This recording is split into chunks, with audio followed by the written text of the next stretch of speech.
Good evening, everybody. Wanted to get down here and, if I could English, do a reading. Was actually meditating on a thing that I'm thinking about myself, and we are all going through our moments and dealing with things our own way. This is a collective reading, so take what is meant for you, leave the rest. If it resonates, great. If it doesn't, don't try to make it fit. Um, or if you think of someone when you're hearing this reading that might need to hear it, feel free to share it. And if you can, like the video at least. That helps the algorithm reach more people. And if you want to, like I said, feel free to share. All right, enough of that. Pulled some Rider-Waite cards, and I know the majority of most of the cards, but I have a deck that kind of has like a little cheat sheet on each one that tells you.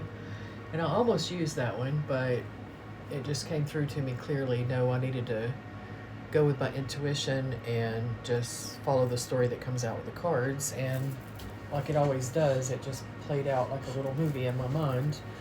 But like I said, this is a collective reading, so there are going to be parts that may not resonate with you. You may be in a great relationship, or you may not be in a relationship, may not want a relationship. But who I'm picking up on, you have someone from your past that wants to reconcile with you, whether you want to reconcile or not. No matter what relationship you're in right now, or if you're not in a relationship, if you're totally sovereign, you're totally happy. Not saying that you need to be with this person at all, but there is a person that is wanting to connect with you. And this person, bless their heart, both times immediately came out the page of, or the Knight of Cups, and then the Page of Cups. And this person wants so bad to be with you, and they want to be everything that you want them to be and need them to be, but they just don't have it in them. They want to present themselves like they do, and if you let them, they're going to do this again. They're going to come knocking on your door. They're going to have either a sob story or some way to casually explain why they haven't been in your life in the last good while.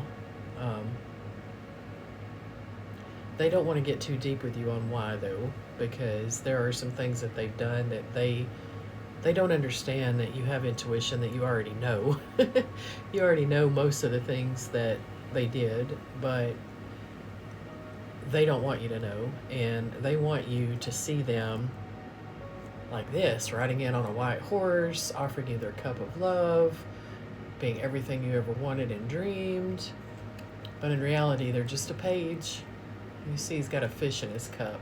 It's not even, not saying that fish aren't worth anything, but if you're presenting a gift to someone, or you're presenting your heart to someone, you're not going to give them a dead fish. But those were the first two cards that came out of the deck, and I shuffled 3 times, and they just flew out of the deck. So immediately the story started telling itself. I did not want to focus on the past. I don't know if you're where I'm at. The past is the past for a reason. I have no desire to bring it back into my current reality. But sometimes the things that we don't want, I had a spiritual teacher that called it the not. You end up drawing it back into your reality because you've said so hard that you don't want it in your reality. So you got to be really careful with that. And if you consistently say, I don't want this person back in my life, you may have a repeat with them. And you've done it, whether you realize it or not. It's your subconscious mind. But these next 3 cards were them as well. King of Cups in reverse. They could have been this, but they kept making bad decisions. They kept going the wrong way. They knew who you were in their life. They knew that you were the one. They knew that you were a once-in-a-lifetime opportunity for them. They were never going to meet anyone else like you ever again in their life. But they had played so many games in the past and done so many things to other people that they thought that they could do those same toxic things with you, and that it would work on you. They probably love bombed you in the beginning, made you feel like you were just amazing, you know? And then once they thought they had you hooked, they started playing the games. They started going cold on you, ghosting you. But then they'd feel you starting to pull back. They would feel you starting to realize what was going on, and then they'd love bomb you again. Um, they would give you just enough to keep you around. They breadcrumbed you. Some of them, some of you guys, they were just downright mean to you. They made you doubt yourself. They, the reason they did that though, they were so insecure that they felt like they had to make you feel more insecure than they were, because they couldn't understand why somebody like you would be with somebody like them. And when you first met them, you thought they're a league above me or whatever, and you didn't think you were good enough for them. But honey, I'm gonna tell you, they were blown away by you.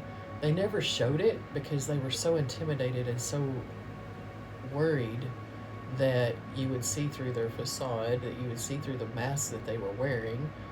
They probably tried to present themselves as everything that you wanted. They studied you for a little while before, probably before you even met in person. They may have known you online, or they may have known you through a friend. They had already investigated you and knew more about you than you ever knew about them. They do this for a reason. They think that they're really, really smart. They think that they can manipulate anybody, and so they want to know what makes you tick. My ex used to say he watched this movie, and the guy talked about, he was talking to another guy, and he said, "You got to find out what her chairs are."